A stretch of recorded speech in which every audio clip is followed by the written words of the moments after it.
Assalamualaikum warahmatullahi wabarakatuh. Lanjut pembahasan selanjutnya dengan saya Ida Yaharul Khotimah seperti materi pembahasan sebelumnya yaitu tentang ekonomi Islam. Nah, di sini saya akan membahas tentang jual beli dalam ekonomi Islam. Agama Islam membolehkan siapapun untuk bebas melakukan jual beli. Jual beli dalam Islam merupakan pertukaran sebuah barang untuk mendapatkan barang lainnya, atau mendapat kepemilikan dari suatu barang yang dibayar melalui suatu kompensasi atau iwat. Jual beli yang merupakan kegiatan tolong-menolong antara sesama manusia mempunyai landasan yang kuat dalam Islam, baik dari Al-Quran, Sunnah, dan Ijma'. Selama proses transaksi jual beli terdapat ridho dari kedua belah pihak, baik pembeli maupun penjual. Kejujuran dan keadilan yang melekat dalam proses muamalah dan jual beli. Selama tidak ada unsur batil dan kezaliman, maka transaksi tersebut diperbolehkan. Seperti firman Allah Subhanahu wa taala dalam surat An-Nisa ayat 29 yang berbunyi, "Ya ayyuhalladzina amanu la ta'kulu amwalukum bainakum bil batili illa an takuna tijaratan antara minkum wa la ta'kulu anfusakum innallaha kana bikum rahima," yang artinya, wahai orang-orang yang beriman, janganlah kamu saling memakan harta sesamamu dengan jalan yang batil atau tidak benar, kecuali dengan perdagangan yang berlaku atas dasar suka sama suka di antara kamu. Dan janganlah kamu membunuh dirimu. Sungguh Allah Maha Penyayang kepadamu. Di sini saya memakai tafsir tahlili. Ayat ini melarang mengambil harta orang lain dengan jalan yang batil atau tidak benar, kecuali dengan perniagaan yang berlaku atas dasar kerelaan bersama. Menurut ulama tafsir, larangan memakan harta orang lain dalam ayat ini mengandung pengertian yang luas dan dalam. Di antaranya yaitu yang pertama, agama Islam mengakui adanya hak milik pribadi yang berhak mendapat perlindungan dan tidak boleh diganggu-gugat. Yang kedua, hak milik pribadi jika memenuhi nisabnya wajib dikeluarkan zakatnya dan kewajiban lainnya untuk kepentingan agama, negara, dan sebagainya. Yang ketiga, sekalipun seseorang mempunyai harta yang banyak dan banyak pula orang yang memerlukan dari golongan-golongan yang berhak menerima zakatnya, tetapi harta itu tidak boleh diambil begitu saja tanpa seizin pemiliknya dan tanpa menurut prosedur yang sah. Mencari harta dibolehkan dengan cara berniaga atau berjual beli dengan dasar kerelaan kedua belah pihak tanpa suatu paksaan. Karena jual beli yang dilakukan secara paksa tidak sah walaupun ada bayaran atau penggantinya. Dalam upaya mendapatkan kekayaan, tidak boleh ada unsur zalim kepada orang lain, baik individu ataupun masyarakat. Tindakan memperoleh harta secara batil, misalnya mencuri, riba, korupsi, menipu, mengurangi timbangan, suap menyuap, dan sebagainya. Selanjutnya, Allah melarang membunuh diri.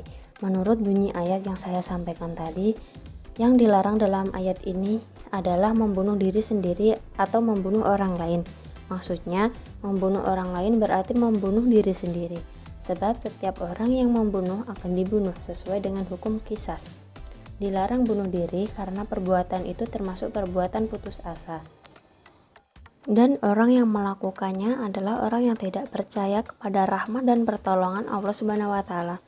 Kemudian ayat ini diakhiri dengan penjelasan bahwa Allah melarang orang-orang yang bermain memakan harta dengan cara yang batil dan membunuh orang lain atau bunuh diri. Itu adalah karena kasih sayang Allah kepada hambanya demi kebahagiaan hidup mereka di dunia dan di akhirat. Nah, selanjutnya hukum dari jual beli adalah mubah karena manusia sebagai makhluk sosial yang saling membutuhkan satu sama lain. Oleh karena itu, hikmah dari jual beli itu sendiri dapat membantu manusia untuk kelangsungan hidupnya, dan manusia tidak bisa hidup tanpa saling membantu sesamanya. Nah, selanjutnya apa sih syarat jual beli dalam ekonomi Islam? Di sini syarat jual beli yang sah dalam ekonomi Islam adalah yang pertama, akad jual beli wajib didasari sikap saling ridho atau suka sama suka. Artinya, apabila ada salah satu pihak yang dipaksa, maka transaksi jual beli dianggap tidak sah. Yang kedua, para pelaku transaksi wajib cakap hukum, artinya secara profesional ia dewasa, sehat akal, dan sadar hukum, terutama terkait konsekuensi dari sebuah transaksi. Makanya anak kecil, orang gila, atau yang tidak sadar hukum dianggap tidak cakap untuk melakukan transaksi hingga diharuskan mendapat persetujuan dari wali kuasa dalam setiap transaksi.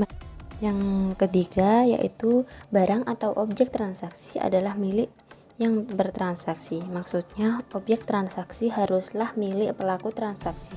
Barang yang diperjualbelikan adalah milik sah penjual, baik oleh hukum atau oleh pewenang secara hukum. Demikian pula pembeli. Uang yang digunakan harus miliknya secara sah atau mendapat wewenang untuk menggunakannya. Yang keempat yaitu objek transaksi harus halal dan memiliki nilai manfaat yang dibolehkan secara syar'i. Unsur manfaat positif dari barang yang diperdagangkan perlu mendapat perhatian besar, sebab tujuan utama transaksi jual beli adalah manfaat baik dan tidak sekedar menambah jumlah harta milik. Yang kelima yaitu objek transaksi dapat dipindah tangankan. Maksudnya objek transaksi harus dapat diserah terimakan. Yang keenam, barang objek transaksi wajib diketahui fisik dan spesifikasinya. Syarat itu mengharamkan semua transaksi yang objeknya tidak sah atau tidak ada atau tidak diketahui fisik maupun spesifikasinya. Misalnya menjual mobil yang tidak jelas model, merek, jenis, atau yang lainnya. Yang ketujuh, barang wajib diketahui saat transaksi dilakukan. Seseorang penjual mesti menyebut harga dan tidak menyerahkan penetapan harganya sesuai kehendak pembeli. Nah, sekian yang dapat saya sampaikan. Yang selanjutnya akan disampaikan oleh Mbak Endah.